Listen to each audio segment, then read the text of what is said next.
Today's podcast sponsor is Huber Engineered Woods, and I want to talk to you about zip sheathing and why we use zip sheathing. I know you've heard me talk about it on the podcast before, but I thought let's just lay it out in the simplest of forms.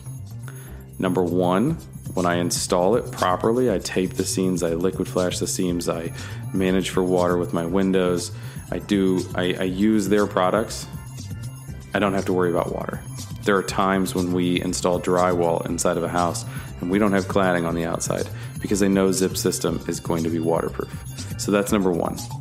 Number two, I can manage for air. So using Zip System sheathing on the walls, my last 5 houses we built were all below passive house levels of air leakage. They were all below that 0.6 ACH 50. And we're not putting that much effort into air sealing. We're just making sure that we tape well, which we manage for water, we manage for air. And the last 5 houses that I built all had Zip R, because that continuous insulation that comes adhered to the back of my zip sheathing that I'm already putting up and installing, now I have continuous R value that I get the whole R6 or the R9 or R12, whatever it is. I don't see building any other way. It works for us. It can work for you. Make sure you go to huberwood.com and check them out. And Huber, thanks for sponsoring the podcast.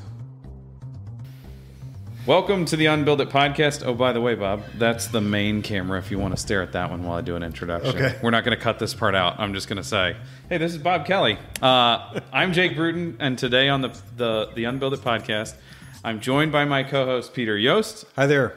And a new friend, Bob Kelly. Welcome, Hello. Bob. And Thank this you. is one of our get to know you series. And so I think we're just going to do let's just jump right into it and be like, hey, you get to tell us who you are now, Bob. You don't have to, don't feel like you have to string it out, but give us the, how do we get to the construction industry? How do we get start to out the with? construction industry? Yeah. Well, I think I started out tinkering. I took everything apart as a kid. Okay. I was my mother's nightmare because I was the monkey hanging from the chandelier. Knew how to take it apart, but not necessarily how to put it back swinging together. on it. Oh, Okay. Literally swinging on it. That's Literally, it. as a 4-year-old. No, but I basically grew up just taking things apart, and I was always very curious. So when I got into college, the only job I could get was I worked for my brother, who was a remodeler out of Chicago. Okay. I was his demo guy, and whatever else I needed to be done, sand cabinet doors and that kind of thing. So when I got out of college, I kept on buying tools when I was in school because I'd go back and pick up some side jobs and whatnot. So when I got out of school, after studying geriatric psychology, I realized geriatric psychology. That's an Geriatric easy jump. psychology. I can see how you Whoa. make a jump from one to the other. well, I've always had a fondness of mentorship, trying to find smarter people to learn from. That's how I approach playing guitar or learning pretty much anything. Try to pick on all the old people. It's spark. Yeah, very That's why cool. I choose to do the podcast with Exactly. Peter. And Steve just happens to be a I package did not deal. see that coming, and I should have. Oh, that's funny. There's a lot of geriatric psychology that happens on this podcast. How about crisis intervention? Yes, that too. Now I see why you picked me Mental to do Health this with Awareness Bob. Month on the Unbuild It podcast. Oh boy. So when I got out of school, I was on the 4.5-year plan, and on the end of that last half a year, I got married, and I realized I knew more about construction than I did geriatric psychology, Yeah. or crisis intervention for that matter. So I got a job, working local, and luckily the guys that worked for me really took me under their wing, and I was able to get stuff done by myself. So I went from this guy Randy to another guy named Victor. Victor really took me under his wing and taught me estimating and how to, we turned our own baseball bats for a softball team. Oh wow. He grind the knives in an old Victorian. So the goal was always to get into a job, and you never knew that the work was ever done when the job was done.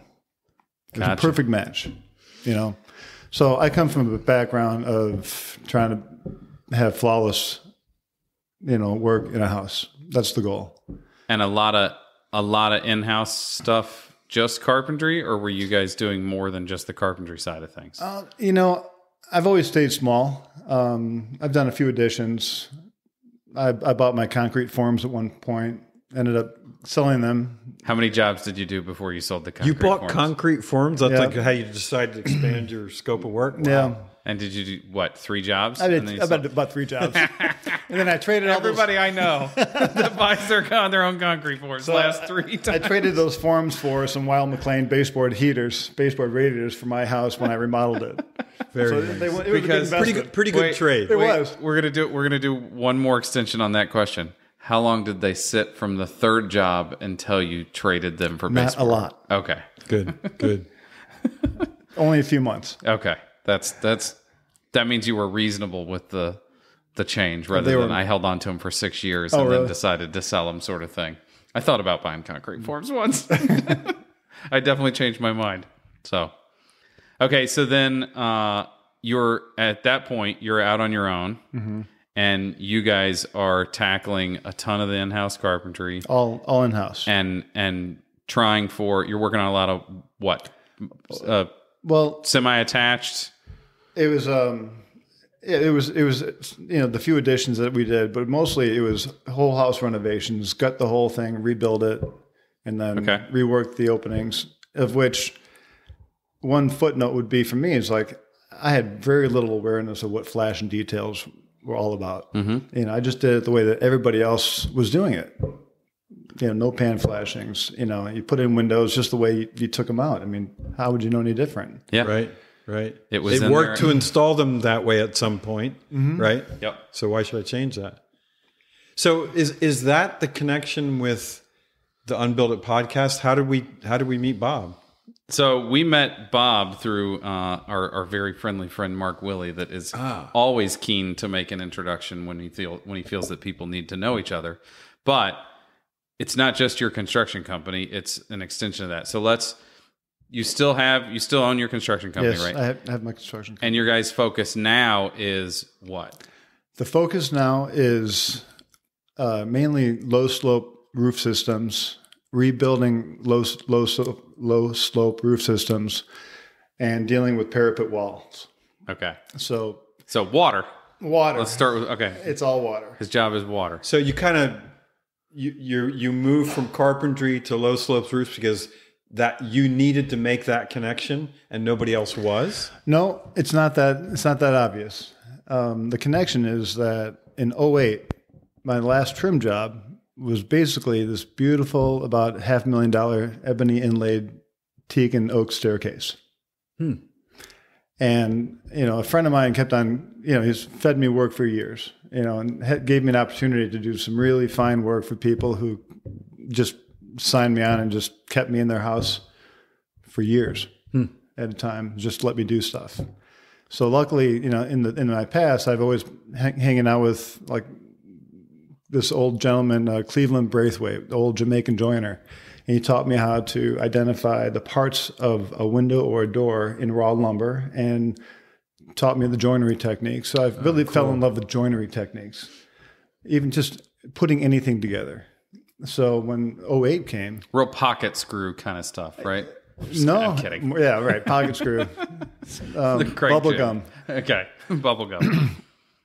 So when '08 came, there's really no good work. It was gone. So a buddy of mine said, hey, there's a lot of these split-face block, the textured cinder block structures in Chicago. I mean, during the boom, over 100,000 of these structures were built, all split-face cinder block. Yeah, that's what's on my house in Brattleboro. Architecturally split-face concrete block. Right. And so then I was starting to get referrals to, the water issues that were related to, the water ingress related to these buildings. And so as we took things apart over time, I had another friend who was like my sheet metal mentor. He was trained in Germany, brilliant. And so I learned a lot more than an average sheet metal guy at the time. So I started combining my carpentry with sheet metal, and basically sheet metal has the ability to cap something, shed water, and from underneath it, vent out from underneath it. So there was a building that my buddy, his name was Kurt, he went over to a house and pulled off the capstone off the top of the building and got hit with a blast of hot, wet air coming up from the wall. And that was obviously trapped. It was trapped in the wall at that moment. And the building was only 12 years old. Wow. So they were building architecturally split face block with no insulation, hollow core 12 years ago. Yeah. Yeah, that's amazing. For decades. Yeah. So the goal was, how do we get the water vapor? How do we dry this thing out? And so we had a suspicion, no facts, because no one else had done it. That's the way it always starts, is a suspicion. So if we separate the membrane from the thermal mass, then allow the water vapor to go past, maybe something will happen. Well, we did that with the capstones. We substitute plastics for the mortar so air could flow through. And we separated the roof membrane with basically plywood and a rain screen material. Stucco Flex was is the product. Capped that off with sheet metal, and a couple months later, the homeowner said, "Hey, the mold smell left our house."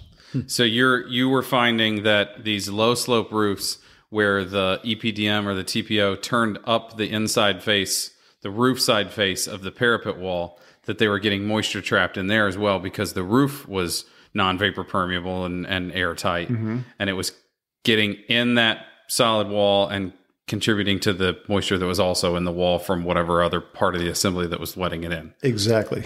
Okay. But there's also some other factors, right? So the other factors are these buildings have no air sealing. Right.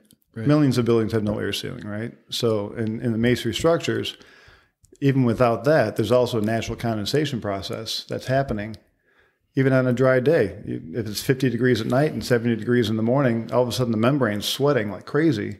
You don't see it, but you'll see the little water beds in the corners. Now, we use mostly modified bitumen roof membrane. Okay. The torch down. Yep. So as we tried that job, we thought it was just an anomaly. How could this ever dry out? Well, whatever. So somebody else heard about what we did, and then we did it again, and it worked. And then we did it again, and it worked. And then after about 30 buildings, that's when I started to believe that what we were doing was a repeatable event. Yeah. That there was a systemic problem, and you had a solution to that systemic problem. Right. So the air is moving up through the cores because they're ungrouted, right? Well, no, the grout doesn't keep the water out. No, I know, but if there's a lot of air movement through there, is it because the concrete blocks are ungrouted or not? Because it doesn't matter. Okay, it's just because it's a thermal mass in contact with a thinner membrane that changes temperature. Is that it? So what we found over time was that when you have a drying effect, when the wind is blowing over the top of your wall, is if you could remove everything that's sealing up everything and let it to the sky, what happens is that the dry area here is always attracting moisture up. You don't need air from makeup. below. Right. And it turns out it's aggressive and it's simple. So then another factor comes into play is maintainability. Because on the roof of a building, you get what we call the doghouse, the one door access. Everybody counter flashes the roof membrane with the siding, and there's no maintainability. You got to, they put the mod bit, the roof membrane over the wall, and then they set the stones on top with the clay tiles. And so you got to take everything apart just to get to the parts of the building to maintain it. So the sheet metal side of me said, well, how can we have things that are removable so we can have things that are permanent and serviceable at the same time? So now what Wickright is these venting strips that allow air to pass through. You can take them apart. The wall still stays dry. You can access the roof membrane. Cool. Because what you're accomplishing there is the two things: to get the ventilation where it's been sorely needed, but also because I think what you're talking about is these old buildings that are really, really durable, but there are always parts of the building that need to be replaced or changed. I wish it was old buildings. Almost all of our clients are buildings less than 20 years old. Yeah. No matter it's split face block or limestone, or there's another product called Renaissance stone where it's incredibly porous. So we figured out ventilation control and vapor control in the masonry structure specifically. I mean, it's a completely different animal than a wood structure. Yeah, yeah. And then also studying the effects of fiberglass insulation in that environment versus foam in that environment. And we find that foam is the devil because there's this unusual hydrostatic pressure that builds on the inside of a masonry structure at the foam. It doesn't keep the water out. What it does, it actually creates hydrostatic pressure. And when the sun hits the building, it radiates through the foam, through all the openings, and then quickly rots the trusses. So the rotten trusses has brought us to another part of our business, which is we're tent builders. So you were telling me about this. So he's replacing roofs a lot of times, and he's replacing structural elements, but the buildings are occupied. This was like the conversation that you and I had that I was just like, oh, Bob is smarter than Mark Willie. No, not yet. I'm working on it, though. I'm kidding. So, sorry, I interrupted because I got excited. That was all. Go ahead. Oh, that's cool. So I got desperate. Luckily, I know a guy who owns a marina, and I've been telling him this idea about, like, I'm running into this problem all the time. I don't know what to do. Maybe we need to get a pontoon cover and have a frame and hoist it up with a crane and cover these places because you have to take the roof off to then be able to get to structural framing for the roof to replace structural framing that's rotten in these buildings. Because I'm trying to do repairs on the ends of the trusses. I'm trying not to remove the mechanicals because the removal of those trusses on it. See, your common footprint of a building in Chicago is 20 by 70. So what we're doing is if we can tent off the whole building, we remove all the plywood sheathing and the roof membrane, and then we can see. But you're talking about creating a temporary roof that's basically a tent, right? But it's going to see wind. We've been in wind gusts, so we use 10 mil boat shrink wrap, and we had a custom welded aluminum rafter system set up. Wow! Where every 8 feet we have adjustable aluminum rafters that anchor on, and then when you wrap the whole thing in boat shrink wrap, we bring it around and tuck it to the inside and anchor it with some brackets and 2x4s, and we put an exhaust fan in one end. So we're creating negative pressure. And we've been in 65-mile-an-hour wind gusts. Wow. And snowstorms. So if the listeners aren't following, the other options are take the roof off of a building and it not be protected while you have the roof off. Right. Or go inside and damage everything inside and make everything inside dusty and disrupt homeowner lives. Right. People have to move out of buildings and whatnot. And so this method, I would assume, has made you guys way more competitive too, because even if you're the same price or slightly more, they probably would go, well, but we don't have to move out. Because the extra for removing trusses is about $250,000. So we build a tent and do the repairs for about a third of that. So what you're saying is that the roof truss systems, because they're in direct contact with the masonry and unprotected, but you're going to repair those. Mm-hmm. How do you repair trusses that are compromised where they're let into the masonry? That's the fun part. If you tell me this, do you have to shoot the fun me? Part. Not yet. No, I'll just nudge you. He didn't say no. He said not yet.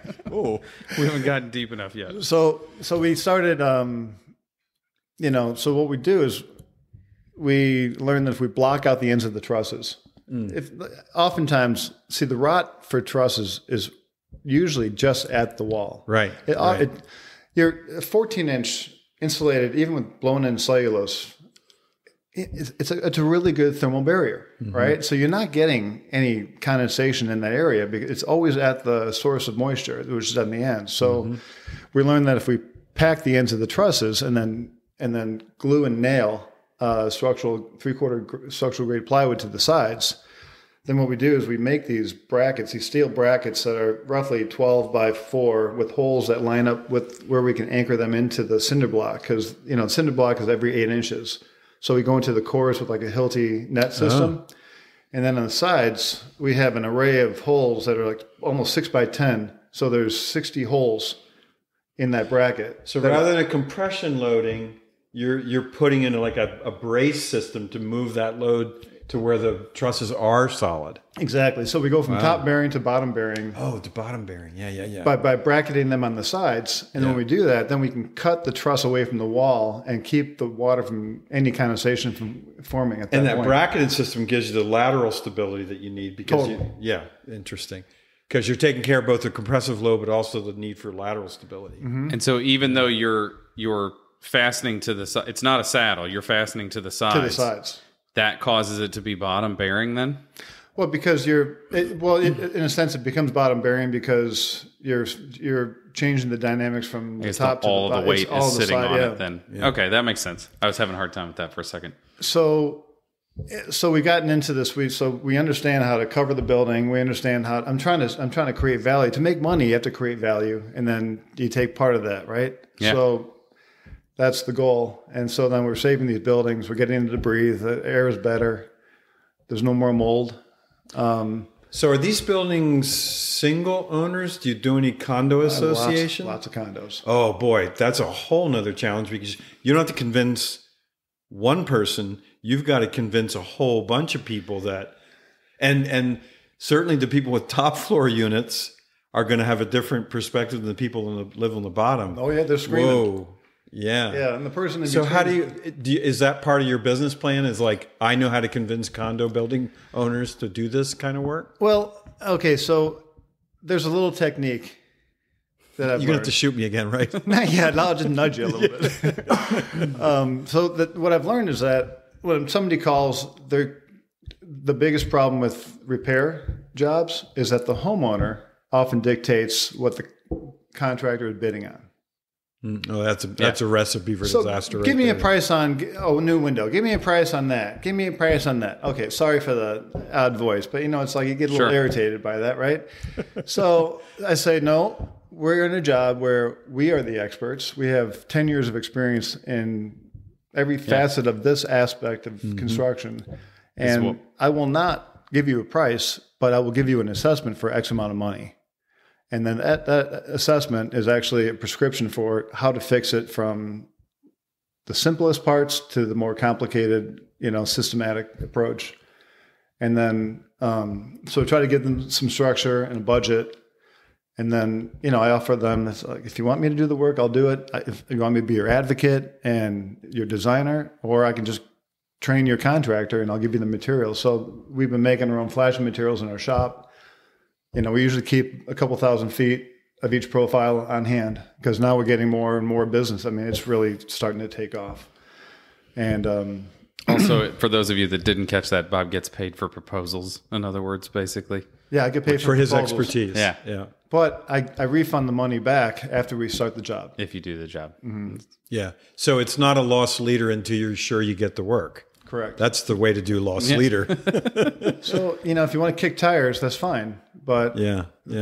we're fortunate that we're the only guys doing this. Yeah. I think it's interesting that if we just go quickly through the trajectory, like carpenter working inside the building, you kind of moved your business to where the problems were, right? But you're working with customers, you're coming up with new techniques, and you're coming up with new materials. Mm-hmm. That's. I mean, I'm going to blow up your skirt a little bit, that's Renaissance approach to building, right? Yeah. For those of you listening, Bob gave anymore, right? We'll hug later. Again. Okay, so now you have a construction company, but you also have a materials company. Right. Right? And that materials company, you alluded to it, is Wickright. Barring any new things that are coming down the pipeline that may or may not be out yet, that we'll let you decide if you want to talk about. Okay. What is your like base product line for the stuff that you guys are using with your construction company? Okay, so my construction company, as a company, I'm a roofing contractor officially. I'm no longer a carpenter, but I love the heavy structures and I love the design, and you got to embrace your clients. Because your clients, almost all my clients, have some level of PTSD. Okay, and that's actually an important part of our conversations because this gets back to the geriatric psychology. It does actually in crisis intervention. Because when you start to identify where your clients are along the 5 stages of depression, I think we got our show Did title. not see that Five coming. Stages of Depression with Bob. Go ahead. So I'll joke with my clients, when they do say, when But they it's sign, true. It's true. Yeah. When they sign, I say, "Well, I'm glad you're at stage 5." And they say, "What do you mean?" It's like, "Well, you signed the contract. It's time to get. Yeah. It's time to get on." That it." means you were. Recognition is the first step, right? Exactly. Yeah. So that's why I try to drive that development of my client, accepting it through an assessment with pictures and explanations. I spend a lot of time educating, why this happened. Mm-hmm. Now, if we have another 5 hours, we can talk about that. But in a nutshell, what happened was that this thing called Portland cement was invented in the 1800s and became roughly, available through Edison, who learned how to grind Portland cement and became commercially available. And as time went on, our materials have only gotten harder and harder. Yeah. And when things are harder, water passes through easier. So the dynamics are different. And type N mortars always retain moisture. I've drilled plenty of holes in walls where water came squirting out. Mm-hmm. So when I teach them that what this problem is not poor workmanship, but it's like a 3-way train wreck between building science, supply chain, and talent, because the talent comes from Europe. The materials come from America. Now, we have two different... European craftsmanship is circa 1860. Clay brick, pure lime mortars, sand. Yeah. Yeah. And so all the spalling of brick happens when you reverse the breathing mechanism in these old buildings, or in new buildings, it traps all the moisture. So when they understand that, then they step back and they see the big picture. Mm-hmm. So anyway. So how do people get a hold of Wickright specialty building products? They look up water intrusion on the internet, split face block. The SEO is pretty good. So if you type in something related to wet masonry, you'll get us. But what is your website? Wickright.com. Okay. So it's not clever. It's not RITE. It's RIGHT. GHT. Good. Yes. Yeah. That's the Renaissance man in you.